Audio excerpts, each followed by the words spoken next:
त्यांच्या देवगुराजवळ जातेस तू. I mean bad, very bad. I mean Shiva Shiva Shiva Shiva. पुरे रे, त्यावेळी खरंच देवघराजवळ गेले नव्हते मी. फक्त तिसऱ्या दिवशी 2 मिनिटासाठी सुजाताला काहीतरी वस्तू द्यायला आले आणि सहज बोलता बोलता यावेळी कंबर फार दुखते असलंच काहीतरी बोलले. बस आयुष्यभर प्रेत यायला. ओके बेबी, मी काहीतरी रस्ता काढतो. माझ्या लाडक्या बायकोला असं प्रसादाशिवाय ठेवणं म्हणजे अन्याय. चावटपणा पुरे. तुझ्या सासूची देखील सासू इथे माहित आहे ना. अगं सुजू, आजी काय करते? मी बोलवते. अगं सुजाता, त्यांची श्रद्धा कुठल्या देवाशी आहे का? अरे म्हणजे तशी तयारी करून ठेवतो. मारुती स्तोत्र पाठायचे मला. तशी नास्तिक नाहीये मी, पण तुम्हाला काळजी करायचं काही कारण नाही हो जावे बापू. बापू वैष्णव जन तो तेने कहिए पीड़ कराई जाने रे. किती छान भजन येतात रे तुला. चल निघायचं. पर दुखे उपकार करे कोई. ये ग मानसी, अगं तुला जरा डोळे भरून पाहू तर दे. प्रकृती छान दिसते हो तुझी. अगं सासू कशी आहे तुझी? स्वभावाने फार गरीब आहे म्हणे. नारायण सांगत होता स्नेहाच्या आत्याची नणंद लागते म्हणे तुझी सासू. असं मला माहित नव्हतं. पण अगं आजी, त्या काय बोलत नाही हीच तर पंचायत आहे. प्रसाद कधी कामासाठी गावाबाहेर गेला तर दिवस दिवस शांतता असते. ते दुखणी खुपणी देखील बोलत नाही. सगळं अंगावर काढते. प्रसाद फार रागवतो त्यांना. घरी असला ना की आईंजवळ तासभर बसून रिपोर्टिंग घेत असतो. त्याचा एक मावसभाऊ डॉक्टर आहे, तो दर 15 दिवसांनी चेक करून जातो. आजी का ग? अगं काही मनाविरुद्ध झाले ना त्यांच्या? हे असं वागणं म्हणजे लग्नानंतर काही मुली झाले का? काही माणसं ना एखादी गोष्ट पटकन मनाला लावून देतात आणि मग आयुष्यभर म्हणत असतात. अगं मन स्वस्थ नसलं ना तर शरीर देखील साथ देत नाही बघ माणसाला. अगं पण नारायण म्हणत होता सगळं व्यवस्थित केलं म्हणून. प्रसादचे वडील खूप खुश होते म्हणे. आजी लग्नात देणी घेणी काय नव्हतीच, त्यामुळे तसा काहीच प्रश्न आला नव्हता. व्यवहार काय त्याचे त्यांनी गेले, त्यामुळे तसे रुसवे फुगवे व्हायची शक्यताच नव्हती. काकांनी तर सगळं व्यवस्थित केलं होतं बघ. बाबा फक्त पूजेला बसले एवढंच. तुझं तुकडं मात्र आणायचं काम केलं. बाबा विसरले म्हणे. नाही नारायणाने तर खूप सुंदर लुगडं दिलं मला. अगदी दादांवर गेलाय हो. आमच्याकडच्या बायका देखील फारशा नव्हत्या, पण तसं काय झालं असेल असं वाटत नाही. अलीकडे तशा अंतर्मुख झाल्या. प्रसादचे बाबा गेले आणि या वर्षभरात बोलणंच थांबलं त्यांचं. मागे एकदा सत्यनारायणाला घेऊन आले तुम्ही त्यांना. त्यानंतरच बहुधा आईच. पण त्या दिवशी घरी गेल्यावर सासूबाई फार अपसेट. दुसऱ्या दिवसापासून तशा अंतर्मुख झाल्या. शी, मीच वेळ, मला कसं कळलं नाही? जाऊ दे ग मनी, ये बस. आता कळलंय ना? हलक्या हाताने सर काढून टाकू मला आता. हा ग मूळ स्वभाव चांगला असला ना तर नक्की निवडती बघते. बरं, प्रसाद नीट वागवतो ना तुला? तुझ्या लग्नानंतर भेटच झाली नाही बघा. लग्नात तरी कुठे झाली? काहीतरी फालतू कारण काढून यायचं टाळलंच तू. मी काकांना सरळ म्हटलं होतं की कन्यादानाला ते आणि काकू बसतील म्हणून, पण तूच मुहूर्त घातलाच म्हणे. ऐन वेळी तुला गावाकडे काम निघालं. इतकी वर्ष आहेत तू आहेस की नाही याची चौकशी सुद्धा न करणारी माणसं तुला लग्नापेक्षा वरचढ वाटली. खूप राग आला होता तुझा. खूप रडलो होतो मी आणि मानसी. अरे असं काय करतोस कुमार? जात्या जीवाला भेटणं जास्त जरुरीचं होतं ना. जुने हेवे डावे काढून टाकायचे होते मला तिच्या. मला पाहून ढसा रडली वसुलता. वाचा गेली ती, पण डोळे सगळं बोलत होते बघ. संबंध संध्याकाळ ते दुसऱ्या दिवशीची सकाळ माझा हात धरून सकाळच्या उजेडात माझ्याकडे पाहून समाधानाने हसून गेली. म्हणून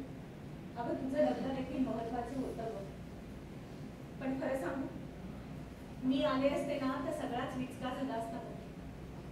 देविकेने थैथयाट केला असता. कुमारच्या लग्नातला तो तसा प्रकार झाल्यावर मन घट्ट करून पुन्हा म्हणून देविकेकडे पाऊल टाकायचं नाही असंच ठरवलं होतं. माझ्या घराच्या वास्तुशांतीला देखील आलो नाहीस तू. मी आणि सुजाता तुला न्यायला आलो होतो, आठवतंय? पण तू अजिबात आली नाहीस. सुजाता केवढी बावरून गेली होती.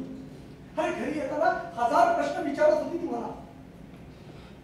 पहिल्यांदाच वस्कन ओरडलो होतो मी तिच्या अंगावर. आजी, इतकी निर्दयी कशी झालीस तू? अरे आईचा तरेमाईपणा तर तुला पूर्वी देखील ठाऊक होता. आमच्या लहानपणापासून आपण सगळे एकत्रच अनुभवत आलो. तेव्हा तू सगळं सहन केलंस आणि आता मी असा मोठा झाल्यावर मला बळका करून टाकलास. आणि हो, काकांकडे काकू गेली तेव्हा छकुली झाली होती. 2 दिवस तुझ्या जवळ होती ती. तेव्हाही निघताना मी तुला म्हटलं की चल माझ्याबरोबर. ते देखील टाळलंच तू. नाही रे माझ्या राजा. अरे नारायणावर केवढं संकट कोसळलं होतं. बिचारा कोलमडून गेला होता. त्याला आधार कोण देणार? दादाही अंथरुणाला खेळले होते. श्रीधर स्वतःला सांभाळू शकत नाही आणि ती स्नेहा बिचारी थकून जाते. अरे तो श्रीधर आहे ना, इतका नालायक आहे. सगळं त्याला हातात आयतं आणून द्यावं लागतं बघ. आता वसईच्या जागेत रस्त्यावरची ती खोली ऑफिस म्हणून काढून त्याला कामाला लावायचं ठरवलंय स्नेहाने. पाहूया आता तरी नारायणाची परवड संपते की नाही. काकांनी तुझ्याबद्दल बाबांना फोन केला होता. हा म्हणजे बाबा मला एकदा मोघम तसं बोलले होते. हो, मीच काही बोललो नाही. नाहीतरी माझ्या सांगण्याचा तुझ्यावर काय परिणाम झाला असता नाही. जर तुला यायचं नसतं तर आणखीन कितीतरी कारणं तुझ्याकडे तयार असतील आणि मी आणखीन फ्रस्ट्रेट झालो असतो. डायरेक्टर साहेब रडके काही फार चांगलं दिसलं नसतं नाही का? अरे एवढा मोठा शेठ झालायस पण पोट काही सुटलं नाही बाबा तुझं. आजी, शेठ नाही डायरेक्टर म्हण. ह्या डायरेक्टर लोकांना खूप फिट राहावं लागतं म्हणे. मागिता प्रसादला बोलले होते मी बारीक होण्याबद्दल, तर मला म्हणे त्यासाठी मला मल्टीनॅशनल मध्ये डायरेक्टर व्हावं लागेल. म्हणजे लगेच जिम वगैरे उपलब्ध होईल. आम्ही काय प्रोजेक्टची लोक, आम्हाला कुठला वेळ असं म्हणा. बदमाश, तुला एक आतली बातमी सांगतो. त्याला रहिजाला प्लॅनिंगला घेतलं होतं. शोफर ड्रिव्हन कार, लठ्ठ पगार, सगळ्या सवलती, पण साहेबांनी चक्क नकार दिला. काय पण काय काय मी मोठा शेठ झालो तुला पण सांगितलं. अरे श्रीधर म्हणाला मला, तुझ्या बंगल्यात तुम्ही आलात ना तेव्हा घर कसं मोठं आहे वगैरे सांगून म्हणाला त्या बंगल्यासारखा तुम्ही मोठा शेठ झालायस म्हणून. असं काय घडलं? म्हणजे काका असं मागे लागून गेल्यासारखे का वागले? तुला खरंच वसई सोडावंसं वाटत होतं? जाताना तर ते खूप नाही रे, उगीच नारायणाचा राग करू नकोस.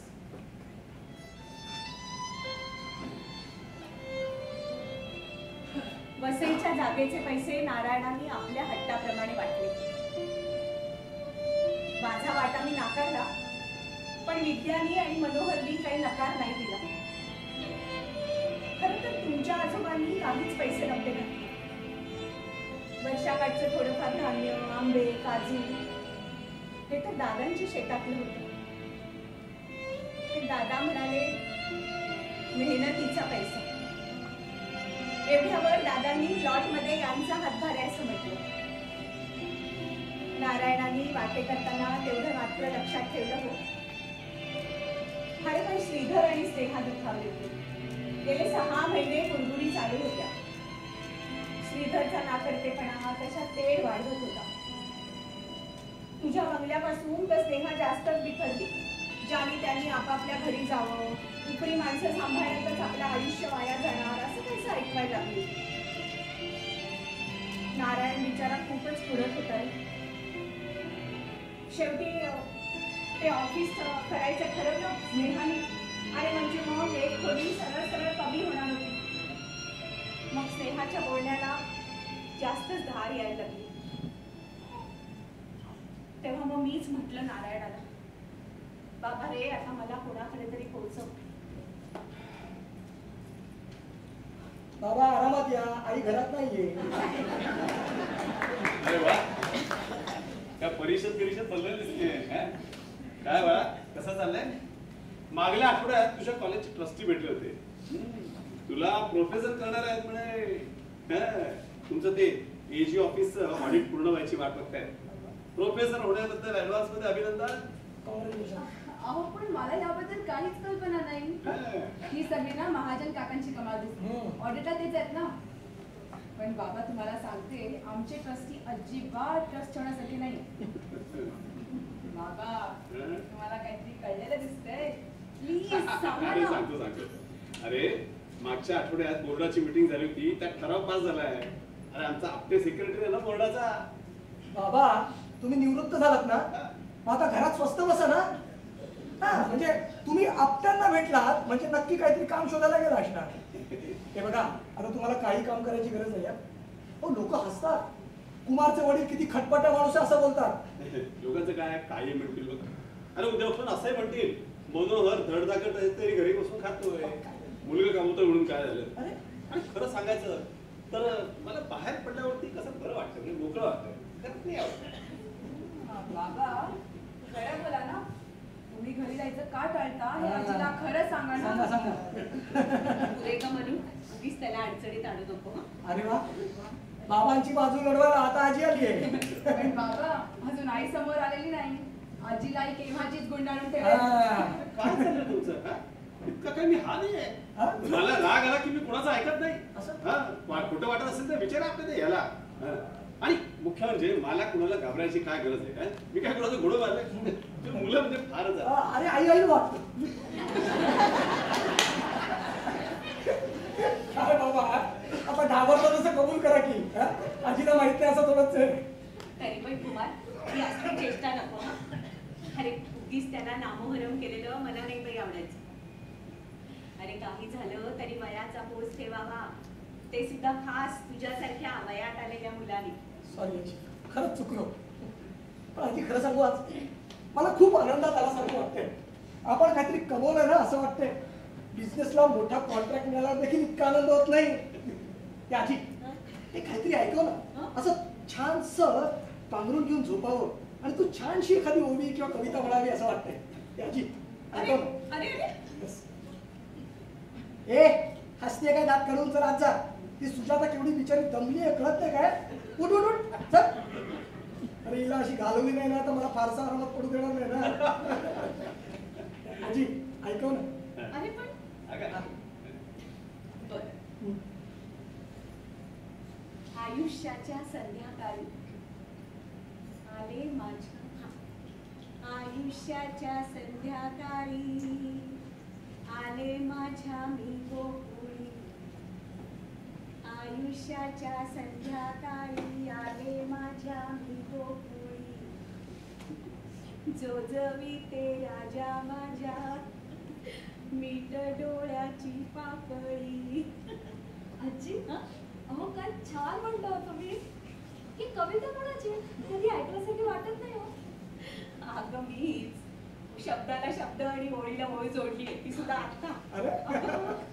कविता कसली आली आहे ग. तुला आपल्या सगळ्याच कौतुक. बरं तरी काल काल अरे माझ्या कातडीचं कौतुक करत होती. अगं शरीराचं निर्मळ कवच ते त्याचं कसलं आलंय कौतुक. कौतुक तुझ्या निर्मळ स्वभावाचं. बरं का रे ज्याला सगळ्यांचं सगळं चांगलं दिसतं ना त्याला कधी कोणाचा राग येत नाही बघ. ए आजी तसं काय नाहीये. उगाशी शेफारून टाकू नकोस तिला. कसली रुसते आणि भांडभाड करते माझ्याशी हे तर तुम्हाला ठाऊक नाही. मांजरी सारखी फिसकारत असते म्हणून कोणाला आवाज येत नाही. हे मात्र साफ खोटं आहे हा. अरे हा जसा मोठा होत चाललाय ना तसं जास्तच खोटारडेपणा करायला लागला. ही सुजाता आहे म्हणून सगळं चालून घेते. मी तर नखच मारली असती असल्या नाटकी माणसाला. तरीच मगा प्रसन्न नाटकी नाटकी म्हणत होती ने. आता मला नव्याने कळतंय. तर पूर्वी नख नव्हती मारत तू. फक्त बोकड पसरायची. तू उठ आधी. आजीच्या पदरात लपवून खोड्या काढायची सवय काय गेली नाही तुझी अजून. उठ. मला जरा बाजूला हो द्या. तुमच्या गुंतागुंतीत मला पण यायची एखादी. मानसिकच्या रुसव्याची मला सवय आहे पण बोचकारण्याची प्रचिती नको. अगं तू ना या दोघांकडे बिलकुल लक्ष देऊ नको. ही दोघं नेहमी तोंड पाठीची करत असतात. तसं नाही आजी. मला हसू येतंय ते या दोघांचं बोलणं ऐकून. तुम्हाला सांगते या घरात हा असला आवाज मी तरी प्रथमच ऐकते इतक्या वर्षात. एरवीचा जो काही आवाज होता ना तो प्रसादच्या हसण्याचा बडबडीचा किंवा मग भजन स्तोत्रांचा. तुम्हाला सांगते आजी ही दोघं भाऊ बहीण तासन तास एकत्र बसतील. अहो पण एक अक्षरही न बोलता, असं न बोलता संवाद कसा काय घडतो देवच जाणे. हा पण दोघांना एकमेकांचं न बोलून कळतं हे मात्र खरं आहे. आजी खरंच थँक्यू व्हेरी मच. तुमच्या नुसत्या येण्यानेही दोघं बोलते झाले. घराला कसं घर पण आलं. ठीक आहे ग, ठीक आहे. तुला आनंद झाला ना हेच खरं कौतुक हो.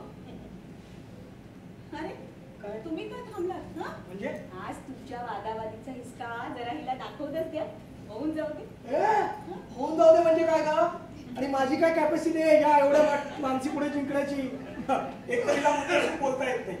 आणि माझ्या लॉजिकल बोलण्याचा शेवट एकच, एक तरीचं धपाटे खायचे किंवा भोकाड पसरलेला ऐकायचं. कुमार तू तर जास्त बोलशील ना. मी कुठला भोकाट बसते रे आणि मी कुठले तुला धपाटे घालते? तुझी अरेदारी सहना झाली की मी आपली गप्पच बसते. हो ना, फक्त डोळे वाहतात. नाही तशी आता थोडी सुधारली आहे. म्हणजे भोकाड वगैरे नाही पसरत आणि धपाटे पण मला मारत नाही. कारण की प्रसादची मजबूत पाठ मिळाली ना म्हणून मी सुटलो. अरे खरंच हे स्थळ कुठून मिळालं रे? नाही म्हणजे तसं स्नेहाच्या तोंडून नाट्याबद्दल ऐकल्यावरती विचारलं होतं नारायणाला. अरे पण तो म्हणाला त्याला काहीच कल्पना नव्हती म्हणून. अगं आजी, प्रसाद माझा मित्रच आहे. माझ्या बरोबर इंजिनिअरिंगला होता. शेवटच्या वर्षी तो पुण्याला गेला. इथून परतल्यावर तो इतर लोकांबरोबर इतर मित्रांबरोबर मला संध्याकाळी भेटायचा. त्याला माहितच नाही की माझी बहीण म्हणून. ओळख करून दे म्हणून माझ्या मागे लागला. मुलगा चांगला होता, काही म्हणजे फालतू सवय नाही. पण मी पण एक गंमत केली. माझं आणि मानसीचं नातं न सांगता कुठल्याशा कारणास्तव त्यांची भेट घालून दिली. मग काय, दोघांना माझी गरज संपली. कुमार आजी तुम्हाला सांगते, आमच्या लग्नात मी पाहते की प्रसाद आपला ओकाच कामाचा बोजा उचलतोय. जिथे बघावं तिथे दोघांनी जोडेला कामाला. लग्नानंतर तर माझी खात्रीच झाली. म्हणून प्लीज कुमारजवळ विषय काढला आणि आम्हीच पुढे घेऊन सगळं जुळवलं. पण तुम्हाला कसं कळलं नाही? मानसी काही बोलली नाही का? अरे हो, पण तुम्ही तिकडे नव्हता त्यावेळी. हो मी पाहते.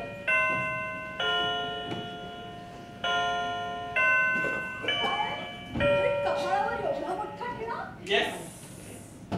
अरे हिल, अरे हिल, अरे हिल पर हिला तुझ्या कपाळीला टिला. शाबास बा. सासूबाईंचं सगळं मंडळ हजर होतं. अरे वा, आता शेवटचं देऊळ कोपऱ्यावरचं आहे. म्हणलं चल सटकूया. अरे रे रे, पण सगळं राऊंड पूर्ण करून येतस ना? असं अर्धवट सोडलं तर का परत करायला नो बोल. हे पहा, तू मला बायको दिलीस हे मंजूर, तशी बरी देखील आहे तेही कबूल. इकडंच वाटायला लागतो. हो तसा मी शॉर्ट्स वगैरे घालून फिरतो पण एकदम बापू. आणि मग खरंच बोलायला लागायचं. हो खरं बोलायला लागलो तर मानसी रोज पाडून खाईल मला. आजी साधं सुद्धा प्रसाद म्हणावं. बरोबर, तुम्हाला आवडेल तसं. पण मी काय म्हणते, आता 3 वर्ष झाली ना, मग अजून काही हालचाल नाही? अहो घर असं शांत शांत बरं नाही वाटत. तुमच्या आईला सुद्धा बघा, कोणीतरी घरात असलं ना तर नक्की फरक पडतो. बघा कुमार आणि आता तुम्ही. अरे काय चालवणार काय? माझी एक बायको एकटी का सापडली तुमच्यामध्ये? असा हल्ला? मला लाज वगैरे तरी द्या. प्लीज, तुला जमेल ना तेवढंच कर. एनिवेज अजितचा आशीर्वाद तरी घेशील की नाही? म्हणजे काहीतरी डोकं नीट चालेल तुझं. ओके, आता आपली आशीर्वाद घेणं स्पेशालिटी झाली. धडात धड वागायचं आणि पटापट आशीर्वाद घ्यायचा. आजी काहीतरी चांगला आशीर्वाद द्यावा. अरे अरे, असं नमस्कारासाठी लगेच वाकायला नको. माझा ना चांगला घसघशीत आशीर्वाद आहे हो तुम्हाला. 1 वर्षात घरात जुळं रंगू दे.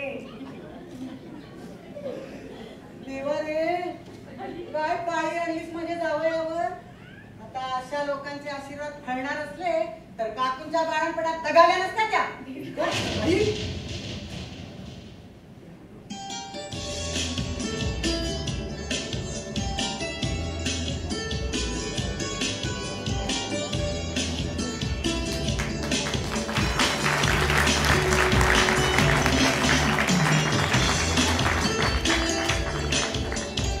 आगरकर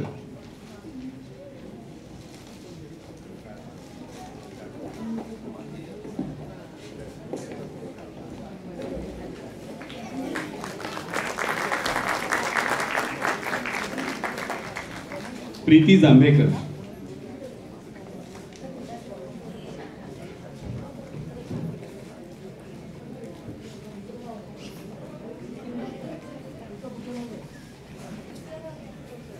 प्रियंका खडकर,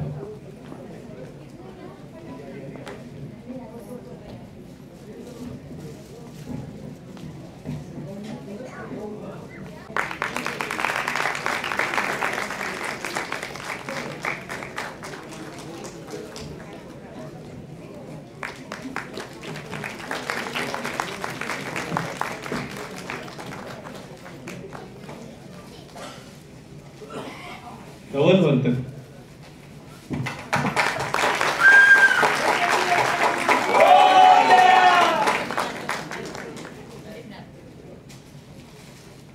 मधुरा देशमुख,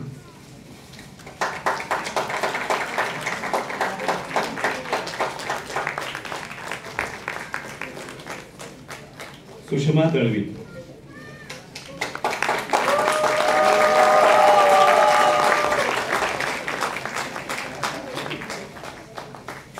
अतुल जोशी,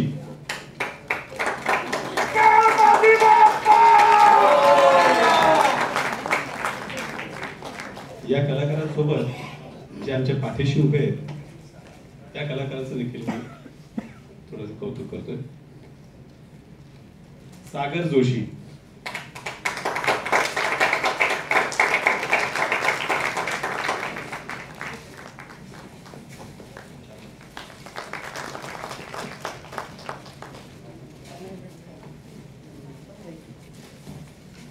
विजय देशपांडे,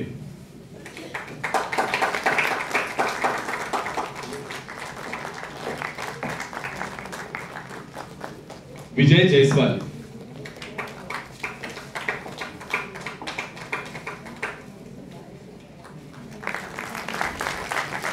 अनुप्रिता जोशी,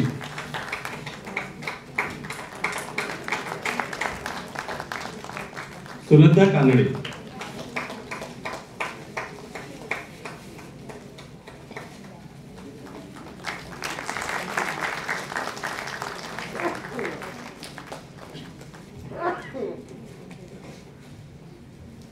आणि हेमंत आगरकर.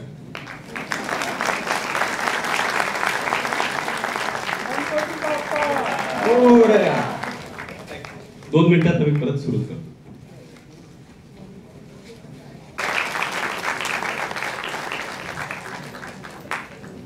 अगदी नीट चवीनं जेवल्या. प्रसाद आणि मानसी दुसऱ्या मिनिटाला बाहेर पडले. मानसीचा चेहरा इतका दाबलेला मी प्रथमच पाहिला होता. प्रसाद देखील जरा नाराजच दिसला.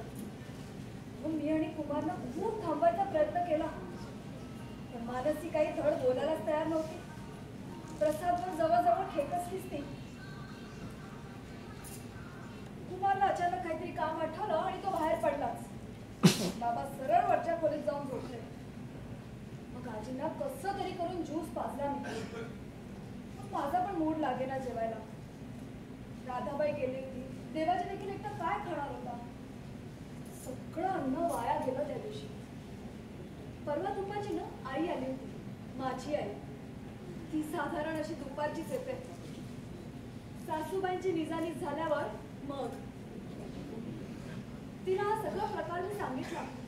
ती म्हणाली मला की आजींची जरा व्यवस्थित बोल, पण तसा निवांत वेळच मिळत नाही. मला खरं तर आजींची जरा मोकळेपणाने बोलायचंय. सुदैवानं छकुलीला मानसीकडे पोहोचवलंय. सासूबाई देखील जेवण आत गेल्या. पाहूया. आजी, आजी जागे आहात का? येता का बाहेर? आले हा.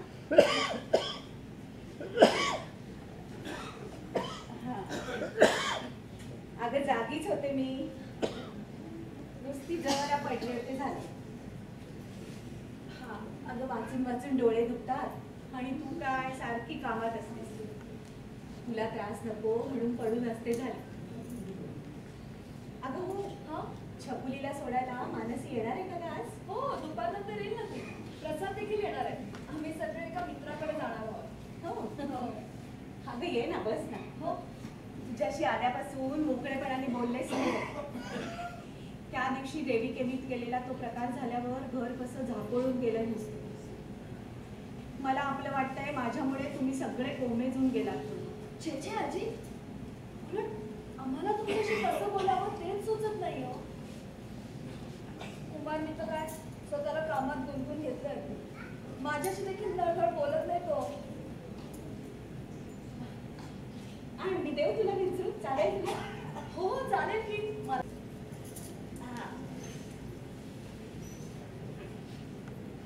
आजी खरंच हो, माणूस ना असं सतत वाकडं कसं बोलू शकतो?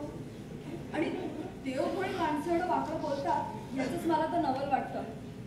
नाही तशा एरवी ठीक असतात त्या, पण कोणी आलं गेलं ना की फार विक्षिप्तपणे वागतात अगदी. काय ग, सासूची तक्रार करतेस की काय? तसं नाही हो, पण त्यांच्या त्या दिवसाच्या त्या वागण्यानं मन खूप उत्तर मागतंय माझं. कदाचित त्यांच्या तुमच्याशी अशा वागण्याबद्दल तुम्हाला थोडं एक्सप्लेनेशन द्यावं असं वाटत असेल. अगं, असं देविकेच्या वागण्याबद्दल तू मला समर्थन द्यायला मी कुणी परकी आहे की काय? देविकेला खूप जवळून अनुभवलं मी. ती तशीच आहे. असं घाव घातल्यासारखं बोलताना ना काही भान राहत नाही बघ तिला. एक विचारू आजी, बाबांचं लग्न लावून देताना तुम्हाला सासूबाईंबद्दल काहीच माहित नव्हतं? नाही म्हणजे तुमच्या माहेरच्याच गावाच्या आहेत ना त्या? कोणीच नाही माहिती दिली नाही त्यांच्याबद्दल? अगं, एक तर हे लग्न ना दादांनी ठरवलं, त्यामुळे मला विचारायचा प्रश्नच फारसा येत नव्हता. आणि अगं त्यातून देविकेच्या माहेरचा पसारा एवढा मोठा, इतकी चुलत घराणी त्यात की नक्की लग्नाला कोण उभं राहणार आहे हेच कळत नाही. आणि चेहऱ्यावरून माणसं ओळखण्याची अनुभवी नव्हते झाले ग मी त्यावेळेला. दादांच्या आश्रयाने राहत होते.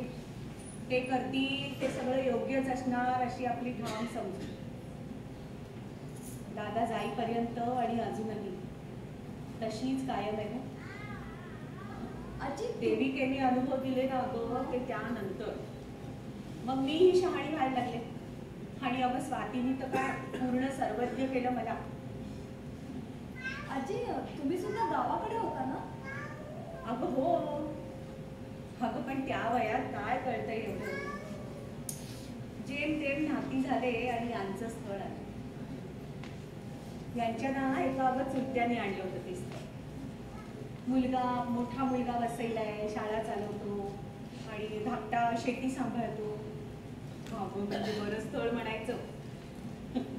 त्यातून गावाला यांचा गोतावळा एवढा मोठा होता की अगं बरेच दिवस मला सख्ख कोण चुलत कोण काही कळत नव्हतं बघ. दादांना सुद्धा एकदाच कसं कसं पाहिलं होतं मग.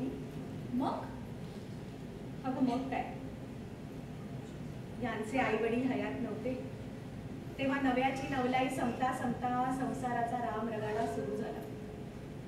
दिवस उजाडायच्या आत उठून कामाला लागायचं. त्यावेळी अलीकडच्या सारख्या सोयी थोड्याच होत्या.